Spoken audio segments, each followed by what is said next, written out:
What's up guys, Phantom here back with episode 76 of my F1 2019 career mode as we are going to the Hungaroring for the Hungarian Grand Prix for round 12 of season 4 here. As you can see, we actually do not have an upgrade for the first time since China or Baku, so it's been a while, as we are fourth in the R&D department of the teams, as we have a few upgrades left as we will go to qualifying now.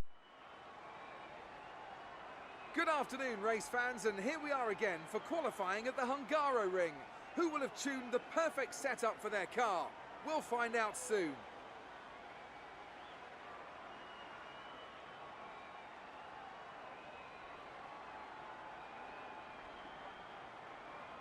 With the weather as it is today, Anthony Davidson, we have, to some extent, to throw the form book out of the window. Who do you see having the advantage on this slippery, unpredictable track surface? The trouble is, Crofty, they need to be thinking about the race tomorrow. You don't want to go jacking up the ride heights and piling on a few points of extra downforce that you're not going to want in the Grand Prix itself. The Parc Fermé regulations mean that you have to make that choice. The best thing the drivers can do is adapt with the tools they have available in the cockpit. Moving the brake bias forward will help stop the rear end slipping out under braking, and opening up the differential can really help tame the oversteer on corner exit. The drivers that can make best use of these techniques will have the best chance for success here today. As we start out here in Q2, as we're coming through the final corner here to start our flying lap, as this is the first time we've been in Q2 here at Hungary since season 1, as we have pretty much struggled our entire time, as we have, I believe we have not scored, we've scored 1 points finish here in season 2, but besides that we have struggled here. It's probably been our worst track of our career mode here, as we are coming out of the final corner here, as we will cross the line and we will be in P13 as our teammate Ricardo will make it to Q3 here, as once again it's just not a very good track for us as we will go to the race. It's always wonderful to come back to the lively Hungaroring. A popular destination this, nice and close to the beautiful city of Budapest, with some exciting racing to boot. Who can forget Michael Schumacher pushing his old teammate Rubens Barrichello up towards the pit wall in 2010, or those great races of 2014 and 2015 as well. Located 12 miles northeast of the Hungarian capital Budapest, the 14 corners of the Hungaroring are steeped in history and prestige. Overtaking has always been difficult on this technical 2.7 mile circuit, but the last few years in particular have turned up some exceptional races. Let's hope we're in for another one here today. And it's an absolute pleasure to be joined once again by Anthony Davidson. Can we begin by having a chat about Charles Leclerc? They've got a really good lead in the championship going into this weekend, so it feels to me that they've got one hand on the trophy. Let's not get too ahead of ourselves, Crofty. Yes, it looks like a big lead, but all it takes is a locked brake into turn 1, a sticky wheel nut in the pit stop, and that could all get turned on its head. You can never discount one more sting in the tail. Off the back of a fantastic qualifying session, it's time to see how our starting grid looks for today's race. Alexander Albon will lead us away from pole position, and Lando Norris lines up alongside. As we continue through the rest of the grid today, we have Vettel, Verstappen, Devon Butler and Faber, Leclerc, Bottas, Ricciardo and Lewis Hamilton, Magnussen, Stroll, Oldtimer and Raikkonen, Russell, Grosjean, Daniel Kvyat and Nico Hülkenberg. Sainz and Sergio Perez completes our grid. And with lights out just moments away, it's time to go down to the track. As we sit here in P13 here for the Hungarian Grand Prix, as the 5 lights are on and they are away, as we get a little bit of wheel spin, as we get a pretty good start on Magnussen, but we're immediately cover off and try to look for the inside here for turn 1, as we're going to dive up the inside, lock up there a little bit, but we already are ahead of our teammate of Ricardo there, as you can see there, as the main problem we've always had through Hungary is that we are always slower than the AI for some reason. I don't know, there's some type of glitch with the high downforce setups. As we come in to the chicane, we feel a little bit of contact here as we come into the chicane there, as it looks like Bottas has kind of hit our rear tire there, as he's kind of just mounted the curb there and really didn't turn there, as we see here from Grosjean back here down in a Ferrari. But this is the main, this will perfectly show you, we get a perfectly good run on Hamilton, as we are just too slow.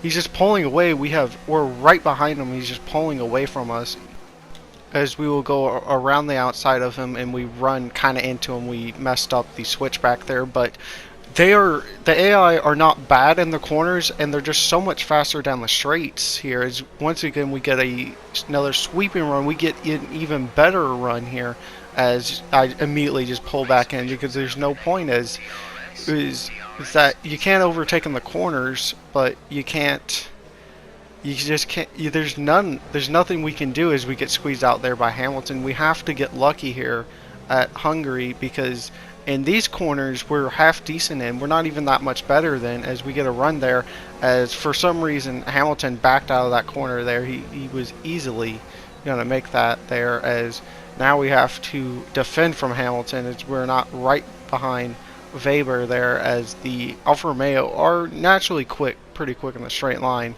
as we have to try to defend from him there, as we squeezed him out there a little bit as we come into the pits. But you just can't overtake people here at Hungary. With either you have to be good in the turns, and have to hope that you get behind somebody, because if you're behind somebody here and they're not immediately behind somebody, you have an opportunity here, as you'll see later in the race. But if you're stacked up like this, you have no shot, as Perez is out of the race there, as he was actually in the back. He had a terrible qualifying, as it actually rained a little bit in Q1, and for some reason he didn't set a better time here, as Verstappen is attacking Albon here, as Weber is coming out of the pit, so he's jumped both of them, as we're going to go around the outside there a little bit, as we are 3 wide coming into this left-hander here, as we kind of go a tiny bit wide, but we also get turned in a little bit on there by Albon, as you can see here, as this is the perfect opportunity to show that, when somebody's not in front of the car ahead of you, you can overtake them. But the second they have any type of DRS, they are just so much quicker than you if you have any type of decent setup here at Hungary.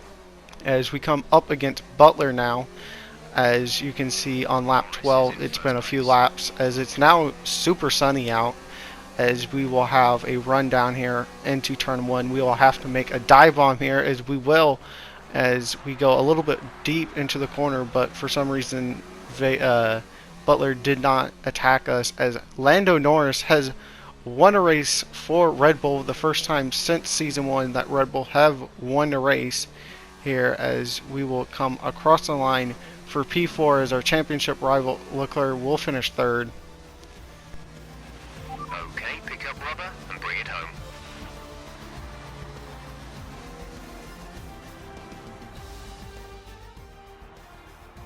It was a magnificent race and a drive right out of the top draw to take the win for Red Bull today. What do you think it was, Ant, that gave them the edge over the competition today? Well, I know it's a bit of a boring answer, but the truth is they simply had the best speed package on the day, and a driver who knows how to take advantage of that. It doesn't matter how much time you spend poring over the stats and planning strategies if you can't keep the pace, and our winner today showed they could do both. Here come today's winners. The team at Red Bull have done a phenomenal job recently. It's clear to see that they've put in the work, and they should be proud of the victory they secured here.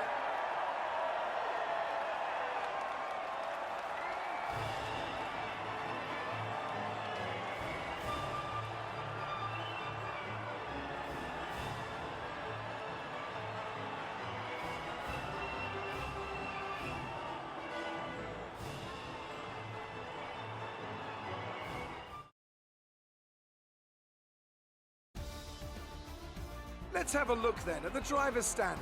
Charles Leclerc, currently leading the championship standings, extends his lead even further with this result. Now, let's discuss, Ant. Who would you say is a contender for driver of the day? I have to give it to Old Timer. They fought so hard and had incredible pace at times, so I don't think anyone else did a better job today. It's time to see how things are shaping up in the Constructors' Championship. Our championship leaders retain their position, but their lead is shrinking. Meanwhile, Ferrari have improved their position. A strong weekend from them as they fight their way towards the top. After an event like that, who knows what the sport has in store for us next time? Be sure to join us again as we continue to bring you the latest excitement in Formula One.